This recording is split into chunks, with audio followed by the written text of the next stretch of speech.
السلام علیکم ورحمۃ اللہ وبرکاتہ۔ محترم سامعین، ناظرین، امید ہے کہ آپ سبھی حضرات خیر و عافیت سے ہوں گے اور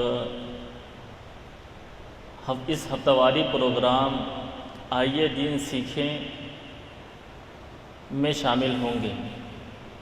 یہ پروگرام الحمدللہ مرکزی ادارہ شریعہ نیپال جنک پور دھام کے تحت زیر اہتمام ہر ہفتہ ہوتا ہے، اور بڑی خوشی کی بات ہے کہ ہمارے ناظرین سامعین اس پروگرام میں دلچسپی بھی لیتے ہیں، سنتے بھی ہیں، دیکھتے بھی ہیں، الحمدللہ شیئر بھی کرتے ہیں اور اپنے سوالات بھی بھیجتے ہیں۔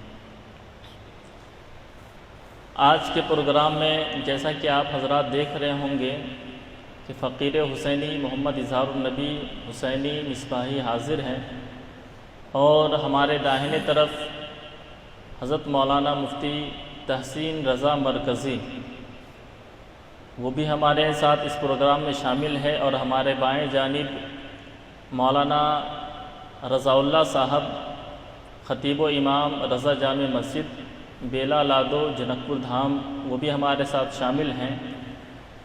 محفل کی کارروائی آگے بڑھاتے ہوئے مولانا رضا اللہ صاحب سے ایک گزارش کرتے ہیں کہ نعتیہ چند اشعار پیش فرمائیں اور سامعین کو محظوظ فرمائیں۔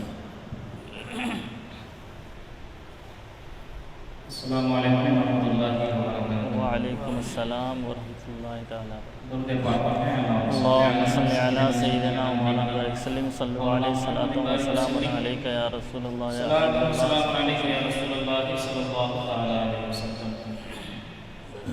کلام الرحمن ہے، ہم کلام میں سے فضلات ایک دو تین شعر حاضر خدمت میں ملاحظہ کرتے ہیں۔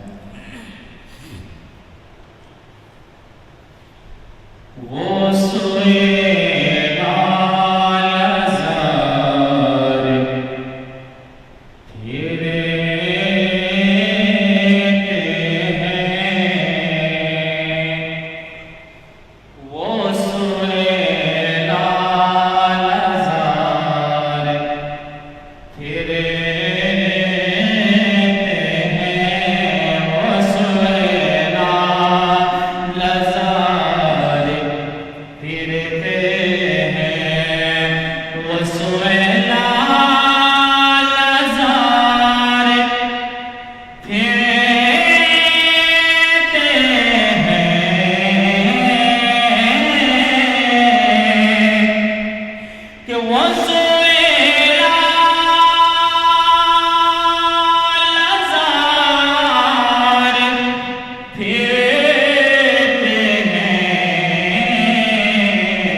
اس گلی کا گدا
ارشاد۔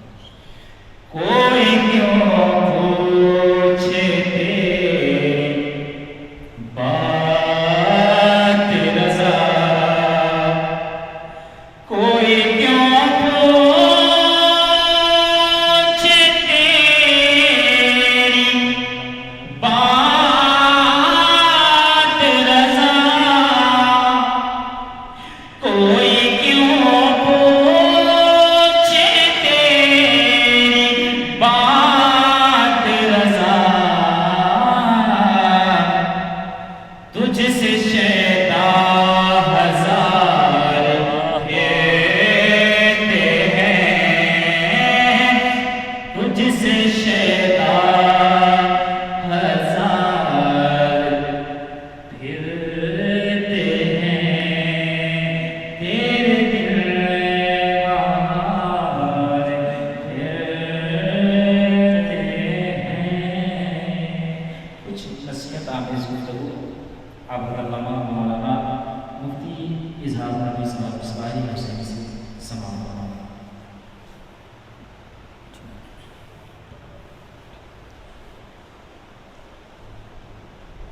نحمده ونصلي ونسلم على حبيبه الكريم اما بعد، فاعوذ بالله من الشيطان الرجيم، بسم الله الرحمن الرحيم، سبحانك لا علم لنا الا ما علمتنا انك انت العليم الحكيم۔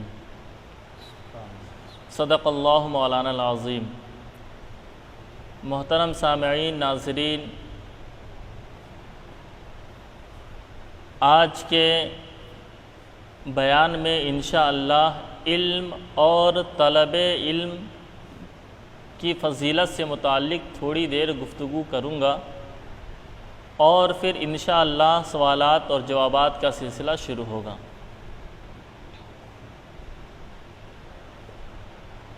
محترم سامعین، حدیث پاک کے اندر ہے کہ سرکار دو عالم صلی اللہ تعالیٰ علیہ وآلہ وسلم ایک صحابی کے ساتھ گفتگو میں مشغول تھے، محو گفتگو تھے۔ اچانک پیارے آقا علیہ السلام کے پاس وحی آئی کہ اس صحابی، اس کا وقت بہت قریب ہو چکا ہے، اس کے انتقال میں چند ساعتیں ہی بچی ہیں۔ اس کے بعد حضور علیہ السلام نے اس صحابی سے فرمایا، اور جو وحی آئی تھی وہ بیان فرما دی۔ یہ سننے کے بعد اس صحابی نے عرض کیا کہ یا رسول اللہ، آپ مجھے سب سے افضل، جو میرے لیے اس وقت سب سے بہتر ہو، اس عمل کے طرف رہنمائی فرمائیں۔ حضور علیہ السلام نے فرمایا، علم دین سیکھنے میں مشغول ہو جاؤ۔ چنانچہ عصر کا وقت تھا، وہ صحابی علم دین سیکھنے میں مشغول ہو گئے، طلب علم دین میں مشغول ہو گئے، اور مغرب سے کچھ پہلے ان کا انتقال ہو گیا۔ راوی کہتے ہیں کہ اگر علم دین سے بہتر کوئی چیز اگر ہوتی تو حضور علیہ السلام اس کی طرف رہنمائی فرماتے۔ آپ غور کریں صحابی کے پورے واقعے حدیث پاک کے اوپر، اور پھر راوی کے الفاظ پر غور کریں تو یہ بات سمجھ میں آتی ہے کہ گویا طلب علم دین یہ سب سے بہتر اور سب سے افضل عمل ہے۔ یہی وجہ ہے کہ چند ساعتیں صرف موت میں بچی تھی، تو حضور سے جب دریافت کیا گیا کہ کون سا عمل کریں، تو حضور نے فرمایا کہ علم دین سیکھنے میں مشغول ہو جاؤ۔ مزید یہ کہ آپ غور کریں کہ اللہ تبارک و تعالیٰ نے اس خاکدان گیتی پر اس دنیا میں ایک نہیں بے شمار مخلوقات پیدا فرمائیں، جن میں انسان ہے، حیوان ہے، جیسے گائے، بیل، بھینس، چرند پرند ہے، مچھلیاں ہیں، اس طرح سے بے شمار مخلوقات ہیں، کیڑے مکوڑے ہیں، بے شمار مخلوقات۔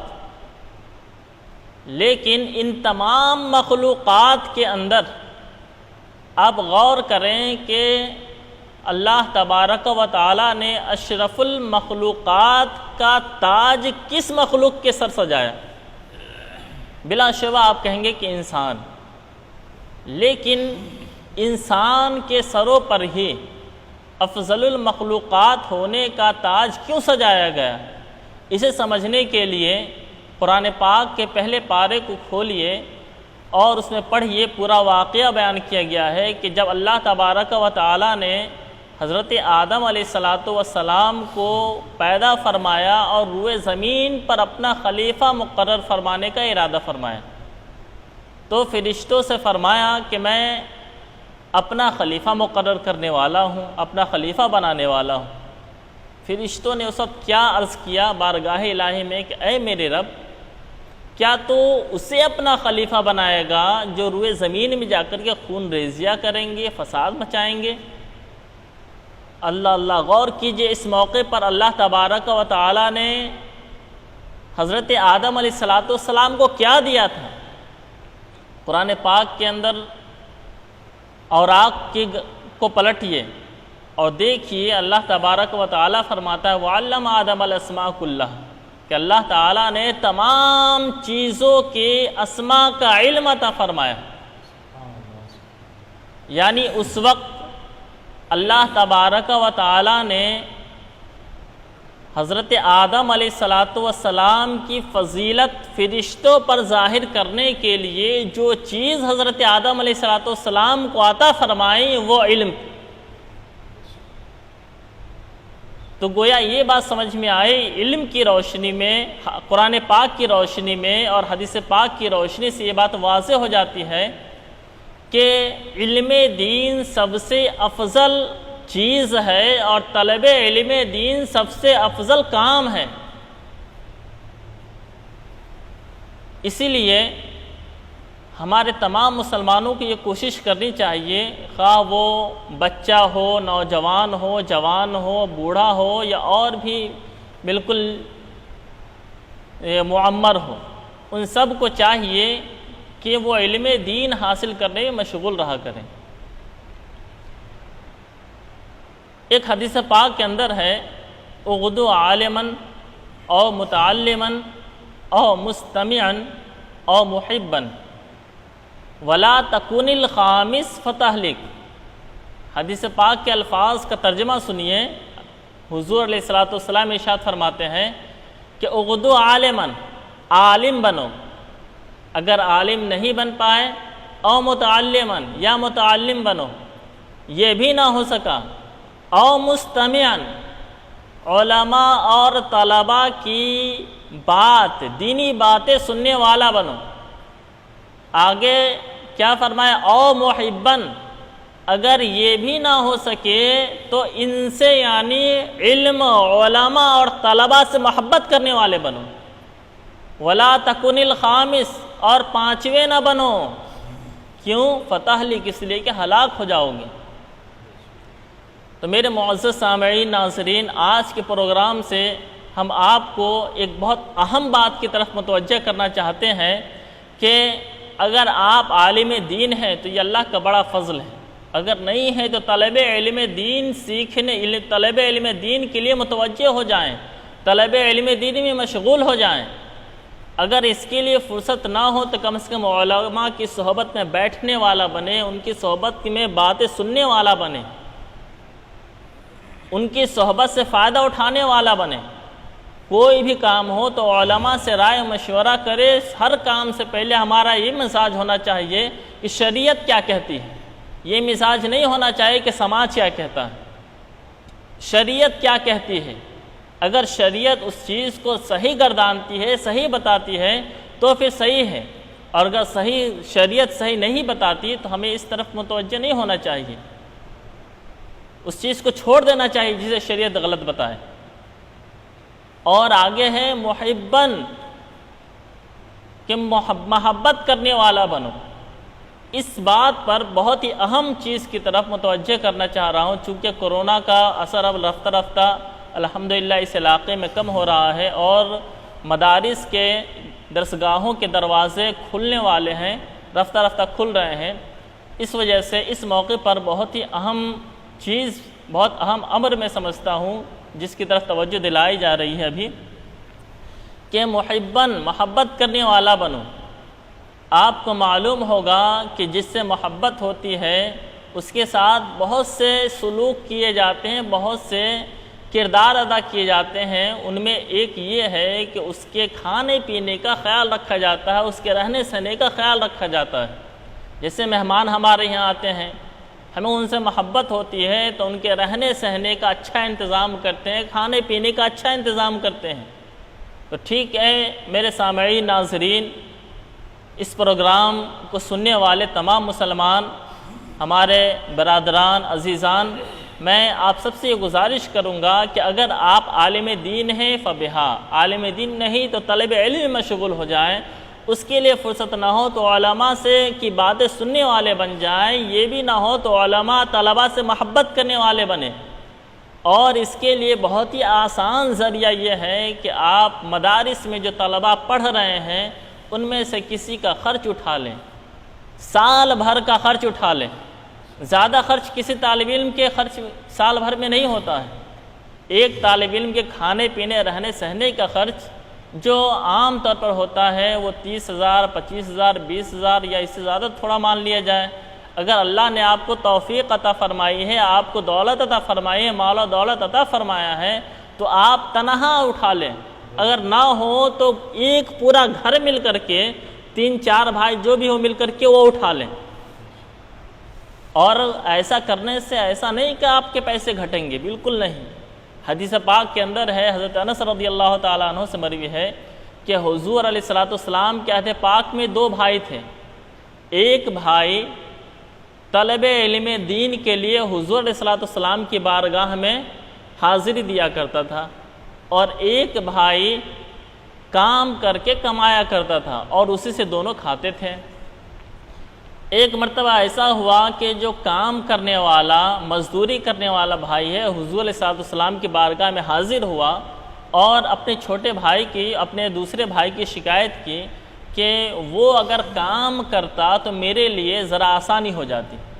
اللہ اللہ، غور کرے آگے جو الفاظ آ رہے حدیث پاک پر، کس قدر پیارے الفاظ ہیں اور نصیحت آمیز الفاظ۔ حضور نے فرمایا امید ہے کہ اسی کی وجہ سے تمہیں رزق دیا جا رہا۔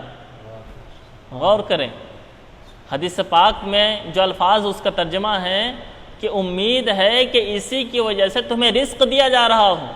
گویا طلب علم دین کے لیے جو مامور ہے، جو طلب علم دین میں مشغول ہیں، ان کی ہم خدمت کرتے ہیں، ان کے خرچ اٹھاتے ہیں تو اللہ تعالیٰ اس کی برکت سے ہمارے رزق میں برکت عطا فرماتا ہے۔ بس ایک آخری واقعہ جو اسی حوالے سے اس کو ذکر کر کے انشاءاللہ سوالات جوابات شروع کرتے ہیں کہ حضور حافظ ملت علیہ رحمہ کی بارگاہ میں ایک شخص آیا اور عرض کیا کہ حضور دعا فرما دیں کہ موقع بموقع فاقہ کشی کی نوبت آ جاتی ہے، یعنی کھانے پینے کو نہیں ملتا، بھوکا رہنا پڑتا ہے۔ حضور حافظ ملت نے کیا فرمایا کہ ایک طالب علم کا کھانا اپنے یہاں جاری کر لو۔ غور کریں، ایک آدمی فاقہ کشی کی شکایت کر رہا ہے، کہہ رہا ہے کہ فاقہ کشی ہوتی ہے، کھانے کو نہیں ملتا ہے، کبھی کبھی 1-2 وقت بھوکا رہنا پڑ جاتا ہے، تو آپ دعا فرما دیں۔ تو حضور حافظ ملت نے کیا فرمایا کہ ایک طالب علم کو اپنے یہاں کھانا کھلاؤ۔ چونکہ حضور حافظ ملت سے محبت تھی تو انہوں نے ان کی بات مان لی اور ایک طالب علم کو انہوں نے کھانا کھلانا شروع کر دیا۔ کچھ دنوں کے بعد پھر وہ اسی شخص نے ملاقات کی حضور حافظ ملت سے، تو حضور حافظ ملت نے فرمایا کہ اب کیا حال ہے؟ تو اس سامنے والے شخص نے، جس نے دعا کے لیے گزارش کی تھی، اس نے حضور حافظ ملت رحمۃ اللہ تعالیٰ علیہ کی بارگاہ میں عرض کیا، حضور اب فاقے کی نوبت نہیں آتی ہے۔ یعنی اب جو ہے، پہلے یہ شکایت تھی کہ کبھی کبھی بھوکا رہنا پڑتا ہے، اور اب ایک طالب علم کو اگرچہ کھلا رہے ہیں تو ہونا یہ چاہیے کہ پہلے 1 وقت فاقہ ہوتا تھا تو 2 وقت فاقہ ہو، 2 وقت کا کھانا نہ ملے، لیکن اب وہ کیا کہہ رہا ہے کہ حضور اب فاقے کی نوبت نہیں آتی، بھوکا رہنے کی نوبت نہیں آتی۔ سبحان اللہ۔ تو ایک طالب علم کو کھلانے کی برکت ہے یہ کہ اس شخص کے رزق میں برکت ہوئی اور اب اسے فاقے کی نوبت نہیں آتی تھی۔ تو میرے پیارے سامعین ناظرین، آپ سے بھی گزارش ہے کہ اللہ تبارک و تعالیٰ نے اگر آپ کو توفیق عطا فرمائی ہے، آپ کو مال و دولت عطا فرمایا ہے، آپ کو اپنے خزانے سے آپ کو کے گھروں کو بھر دیا ہے، تو آپ بھی علماء طلباء سے محبت کریں، ان کے کھانے پینے کے انتظام و انصرام میں امداد کے لیے طلب ثواب کی نیت سے آپ کچھ نہ کچھ حصہ لیتے رہا کریں۔ اللہ تعالیٰ ان تمام کے صدقے و فعل انشاءاللہ قیامت کے دن ہمارے لیے آسانی فرمائے گا اور دنیا کے اندر بھی انشاءاللہ ہمارے رزق میں برکت عطا فرمائے گا۔ وآخر دعوانا ان الحمدللہ رب العالمین۔ اب مولانا رضا اللہ صاحب سے گزارش ہے کہ سوالات جوابات کا سلسلہ شروع کیا جائے۔ حضرت علامہ مولانا حافظ القاری حامد رضا برکاتی جناب پور جانکی نگر ساکھ حال مدین گوہر قطر، وہ سوال کرتے ہیں اور آپ کی بارگاہ میں سلام پیش کرتے ہیں۔ وعلیکم السلام۔ کہتے ہیں کہ علماء کرام مفتیان شرف الدین کہ کیا اللہ تعالیٰ کے ولیوں کو رضی اللہ تعالیٰ عنہ کہہ سکتے ہیں یا نہیں؟ مدلل مفصل جواب عنایت فرمائیں۔ جی، یہ کلمہ ترضی ہو یا کلمہ ترحم ہو، یہ شخصیات کے ساتھ کچھ تو خاص ہوا کرتے ہیں، جیسے کہ صلی اللہ تعالیٰ علیہ وآلہ وسلم، یہ نبی پاک علیہ السلام کے ساتھ خاص ہیں۔ انبیاء کرام کے ساتھ اہل سنت کے ایک بڑے طبقے کے نزدیک علیہ السلام خاص ہیں، ان کے علاوہ اور کسی کو علیہ السلام نہیں کہہ سکتے۔ اور جہاں تک رہ گئی بات رضی اللہ تعالی عنہ یا رحمۃ اللہ تعالی علیہ کا، تو اس کے حوالے سے کتب فقہ میں خصوصاً تنویر الابصار میں اس بات کا ذکر ہے کہ رضی اللہ تعالی عنہما عنہم عنہن یا اس طرح انہا، یہ جو صیغے ہیں، کلمات ہیں، یہ صحابہ کے لیے مستحب ہیں اور تابعین اور ان کے مابعد کے لیے کلمہ ترحم یعنی رحمۃ اللہ تعالی علیہ یا علیہ رحمہ مستحب ہیں۔ لیکن آگے مزید فرماتے ہیں کہ اگر اس کا عکس کریں تو بھی یہ جائز ہے، یعنی یہ کہ صحابہ کرام رضی اللہ تعالیٰ عنہم اجمعین کے لیے رحمۃ اللہ تعالیٰ علیہ استعمال کیا جائے اور اولیاء کرام تابعین اعظام کے لیے رضی اللہ تعالیٰ عنہم اجمعین رضی اللہ تعالیٰ عنہ جیسے کلمات استعمال کیے جائیں تو یہ بھی مستحب ہے، اس میں کوئی حرج نہیں۔ حاصل یہ کہ رضی اللہ تعالیٰ عنہ اس طرح کے کلمہ ترضی یہ صحابہ کرام کے لیے کہنا مستحب ہے اور تابعین، تبع تابعین اور مابعد کے اولیاء کرام اور نیک لوگوں کے لیے بھی استعمال کرنا جائز اور درست ہے۔ واللہ تعالی اعلم۔ ماشاءاللہ۔ جناب محمد ساجد راعی قطر سے سوال کرتے ہیں کہ مردوں کے انتقال کے بعد تیسرے دن یا پانچویں دن یا اور بھی کسی دن لوگ بھوج پکاتے ہیں، کھانا کھلاتے ہیں، ایسا کرنا جائز ہے یا نہیں؟ جواب۔ سب سے پہلے یہ سمجھیں کہ بھوج اپنے اس علاقے میں یعنی ترائی نیپال میں خصوصاً اور نیپال سے متصل سرحدی علاقوں میں بھوج کھانے کی دعوت کو کہتے ہیں، کھانے کے لیے جو دعوت دی جاتی ہے اسے بھوج کہا جاتا ہے۔ اور میت کے انتقال کے بعد، کسی مسلمان کے انتقال کے بعد تیسرے دن یا پانچویں دن یا اور بھی کسی دن جو کھانا پکایا جاتا ہے اور لوگوں کو اس کھانے کے لیے بلایا جاتا ہے، تو اگرچہ اس میں بھوج کا لفظ استعمال کرتے ہیں لیکن چونکہ وہاں نیت میت کے ایصال ثواب کی ہوتی ہے اس لیے یہ جائز اور درست ہے، اس میں کوئی حرج نہیں ہے۔ البتہ اس بھوج میں بہتر یہ ہے کہ چونکہ طلب ثواب کی نیت ہوتی ہے، مردے کو ثواب پہنچانے کی نیت ہوتی ہے، اس لیے بہتر یہ ہے کہ زیادہ سے زیادہ فقراء کو کھلائیں، اغنیاء کو کم شامل کریں۔ لیکن اگر اغنیاء کو بھی شامل کرتے ہیں اور کھلانے سے میت کو ثواب پہنچانے کی نیت ہے تو یہ بلا شبہ جائز اور درست ہے، اس میں کوئی حرج نہیں ہے۔ واللہ تعالی اعلم۔ ایک بھائی سوال کرتے ہیں، انہوں نے اپنا نام نہیں لکھا، کہ کسی نے عمر رضا کوٹا، عمر رضا کوٹا راجستھان۔ عمر رضا کوٹا راجستھان۔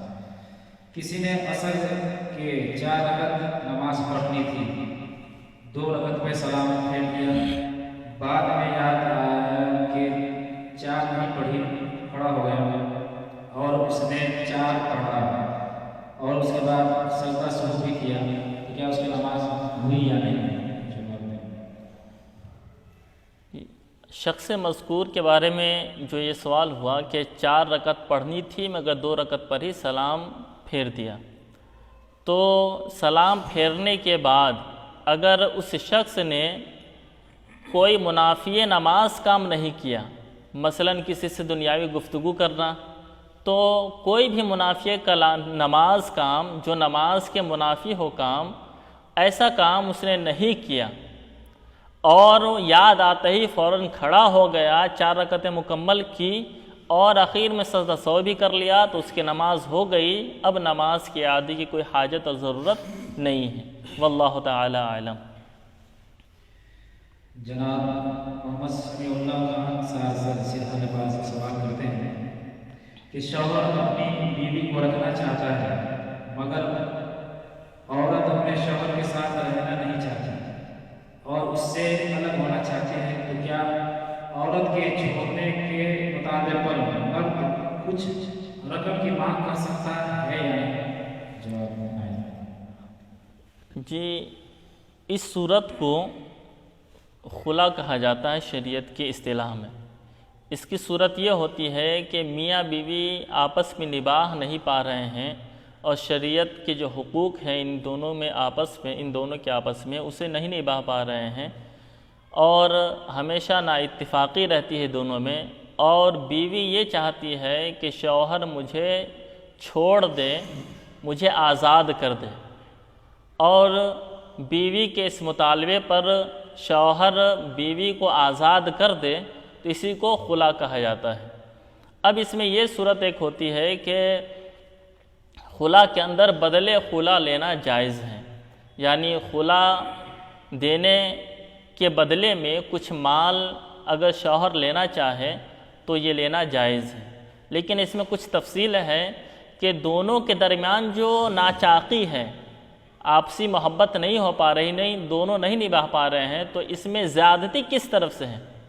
اگر شوہر کی طرف سے زیادتی ہے تو خلا کی صورت میں، خلا کے وقت شوہر کا اس سے مطلقاً کچھ بھی عوض لینا یہ مکروہ ہے، اور اگر زیادتی بیوی ہی کی طرف سے ہے، جیسا کہ اس میں ہے کہ شوہر تو رکھنا چاہتا ہے لیکن بیوی نہیں رہنا چاہتی، جس سے یہ بات سمجھ میں آتی ہے کہ ممکن ہے کہ بیوی کی طرف سے ہی زیادتی ہو، تو ایسی صورت ہو کہ بیوی کی طرف سے زیادتی ہو، تو ایسی صورت میں شوہر کے لیے جو مہر کی رقم دی تھی شوہر نے اس کا لینا جائز ہے، اور اس سے زیادہ لینا اگرچہ مکروہ ہے، لیکن اگر اس سے زیادہ کا وہ مطالبہ کرتا ہے اور لیتا ہے تو اس کا لینا جائز ہے اگرچہ مکروہ ہے۔ واللہ تعالی اعلم۔ جناب محمد کلام الدین صاحب اسماعیلی کولکتہ آپ کی بارگاہ میں سلام محمد پیش کرتے ہیں۔ وعلیکم السلام ورحمۃ اللہ وبرکاتہ۔ عرض کرتے ہیں کیا فرماتے ہیں علماء کرام مفتیان شرعی کہ ایک بکرا ہے جس کی عمر 14 ماہ ہے اور اس کا ایک دانت اکھڑ گیا ہے، تو کیا اس کی قربانی ہوگی یا نہیں؟ قرآن و حدیث کی روشنی میں جواب میں قربانی کے جانوروں کے حوالے سے یہ قاعدہ یاد رکھیں کہ اگر اس کے اتنے دانت باقی ہیں کہ جن کے ساتھ وہ معمول کے مطابق آسانی سے کھا پی سکتا ہو، اور اس کا دانت سے جو مقصود ہوتا ہے جیسے کھانا، کسی چیز کو چبانا، یہ مقصود اسے حاصل ہو رہا ہو، تو ایسی صورت میں اگرچہ 1-2 دانت ٹوٹے ہوئے ہوں، قربانی اس جانور کی جائز ہے۔ قربانی کریں گے تو قربانی صحیح ہوگی، اس میں کوئی حرج نہیں ہے۔ واللہ تعالی اعلم۔ آخری سوال جناب محمد غلام جنانی بلوا نیپال سوال کرتے ہیں کیا فرماتے ہیں علماء کرام و مفتیان اسلام اس مسئلے میں کہ جس نے آذان پڑھی اسی سے اپنا مرد بلوانا چاہیے یا کسی اور سے؟ جواب دیں۔ جواباً عرض ہے کہ جو مسجد میں مؤذن مقرر ہے، اذان دیتا ہے، بہتر ہے کہ وہی اقامت بھی کہے، لیکن اگر وہ اقامت نہیں کہتا ہے، اس کی جگہ کوئی اور اقامت کہتا ہے، تو اگر اس کی جگہ کوئی اور اقامت کہتا ہے اسی کی اجازت سے، تو پھر اس کا اقامت کہنا جائز اور درست ہے، اس میں کوئی حرج نہیں۔ اسی طریقے سے اگر جس نے اذان دی وہ مسجد میں موجود نہیں ہے تو کوئی دوسرا اقامت کہے تو یہ بھی درست ہے۔ اور اگر کسی نے مؤذن مسجد میں موجود ہے اور اس کی اجازت کے بغیر دوسرے نے اقامت کہی، لیکن اس اقامت کہنے کی وجہ سے مؤذن کو کسی طرح کی تکلیف نہیں محسوس ہوتی اور اسے برا نہیں لگتا ہے تو یہ بھی درست ہے۔ لیکن اگر مؤذن کی اجازت کے بغیر کوئی دوسرا اقامت کہتا ہے اور اس اقامت کہنے کی وجہ سے مؤذن کو تکلیف ہوتی ہے، مؤذن کو برا لگتا ہے، تو اس دوسرے شخص کا اقامت کہنا مکروہ ہے۔ واللہ تعالی عالم۔ ماشاءاللہ، اب وقت ختم ہوا۔ میں اپنے تمام ناظرین سامعین کی بارگاہ میں گزارش کرتا ہوں کہ آپ اسی طریقے سے زیادہ سوالات پیش فرمائیں اور انشاءاللہ عزیز مقرر پر جواب دیے جائیں گے۔ میں گزارش کرتا ہوں علامہ مولانا مفتی اظہار النبی سے دعا۔ صلی اللہ علی النبی وآلہ صلی اللہ تعالی علیہ وسلم، صلاۃ و سلام علیک یا رسول اللہ صلی اللہ تعالی علیہ وسلم۔ ربنا آتنا فی الدنیا حسنۃ وفی الآخرۃ حسنۃ وقنا عذاب النار۔ یا اللہ، پاک پروردگار عالم، اس پروگرام کے چلانے میں، اس پروگرام کو آگے بڑھانے میں جتنے لوگ شامل ہیں اور جتنے لوگ آگے پیچھے سامنے سے یا پھر غیبی طور پر ہمارا تعاون کر رہے ہیں، امداد کر رہے ہیں، ان تمام کے ان خدمات کو تو قبول فرما اور ان تمام کو اس کا اجر عطا فرما۔ یا اللہ، ہمارے سامعین ناظرین جو یہ سنتے ہیں انہیں بھی ان چیزوں کا علم دین سیکھنے کا ثواب عطا فرما۔ یا اللہ، ہمارے سامعین ناظرین اور تمام معاونین، مخلصین، محبین، متعلقین کو صحت و سلامتی عطا فرما، تمام کے رزق میں خیر و برکت عطا فرما۔ خصوصاً اس کرونا وبا کے ماحول میں ہم تمام لوگوں کو کرونا وائرس سے محفوظ فرما۔ یا اللہ، ہم تمامی لوگوں کو علم دین سیکھنے اور علم دین پھیلانے کی توفیق عطا فرما۔ اللہم آمین آمین آمین بجائے سید المرسلین۔ یا اللہ، خصوصاً ہمارے مدرسے کے مدرس مولانا عبدالکریم صاحب کی آنکھ کا آپریشن ہو رہا ہے، اس آپریشن کو کامیاب فرما اور ان کی آنکھوں کو درست فرما دیں۔ سبحان ربک رب العزۃ عما یصفون وسلام علی المرسلین والحمد للہ رب العالمین بحق لا الہ الا اللہ محمد رسول اللہ صلی اللہ تعالی علیہ